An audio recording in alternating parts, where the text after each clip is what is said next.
Hey guys, this is Marshall from Pacific Reviews, and I'm going to do my final review on the Panasonic HDC-SD60K Full HD camcorder. Now, starting off, just overall for price range, we're looking at something around $350. Best Buy has it for about $410, Amazon for about $350. That's actually where I got it. Also with price range, you have to include a memory card because it does not have any kind of internal memory, whereas some of its competitors do.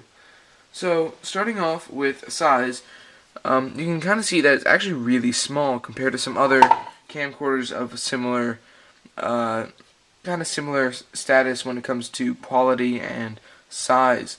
So, it's really small and it's really nice. The image quality is amazing. I actually did an unboxing of the Bose In-Ear 2s, and you can clearly see the difference between that video quality and the video of the Flip, which is what I'm using here. So, I'll start off by saying battery life. I get about an hour and a half to 2 hours depending on what features I have on and what features I have off, and also the brightness of the screen on the viewfinder.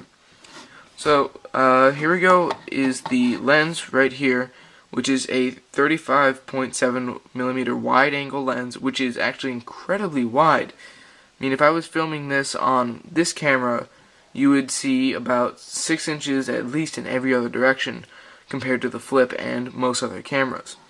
And here you have the mic. It has stereo mics. It has left and right microphones, which the stereo mic, they're not kidding, is really good. At the end of the video I also have a microphone test. Here you have the light, which can be activated from a little button that's on the screen here. And here you have the light sensor. Now, I'll open this up here and just kind of continue on with the review.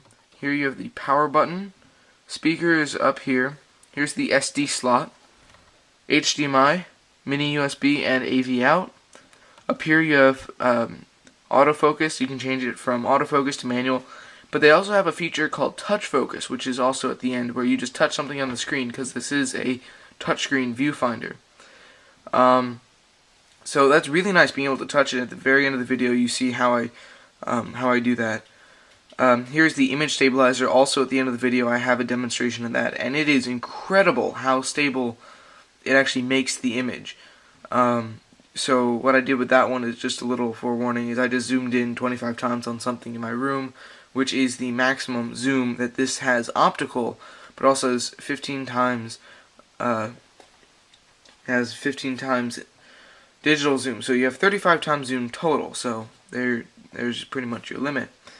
So that's what I did with that one. So here's the viewfinder itself. It is 3 inches diagonal, and it has the record, wide, tight, menu, light, and trash can button.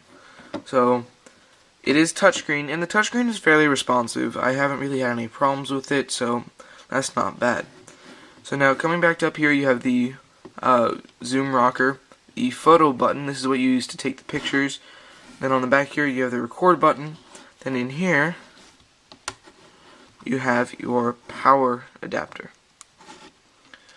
Now I also want to start off by saying the autofocus on this is just amazing. It really is top notch.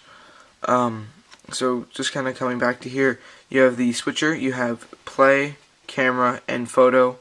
The photos are said to be 5 megapixel quality, but they really aren't. They're more like 4.5, and I have photos at the end too.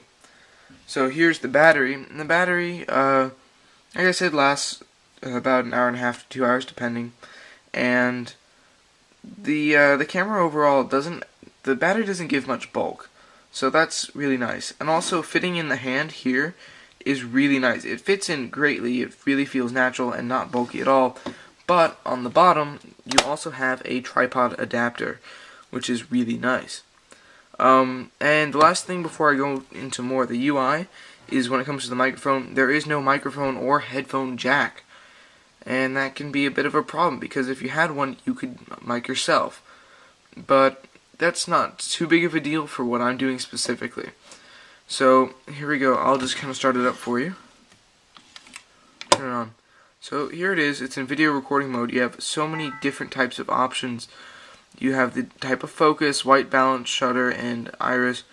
and different ones all together. There's smile shot, so if someone smiles, they'll start recording or take a picture.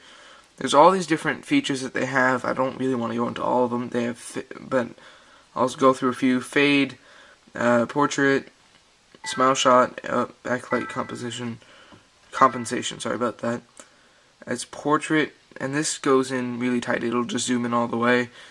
Then you have your grid, and then you have your night shot, which is amazing on this, by the way. So that's pretty much it for that.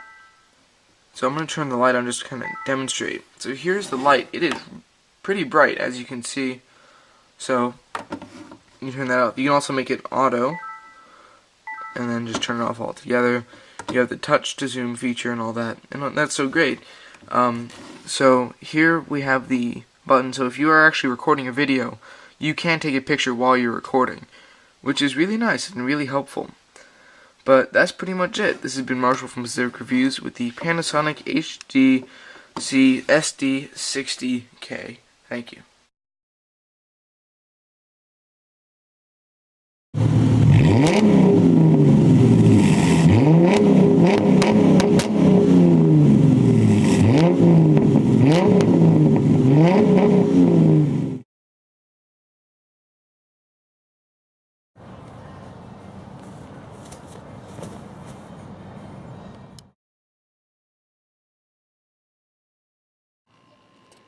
This is without the image stabilizer on, and now on,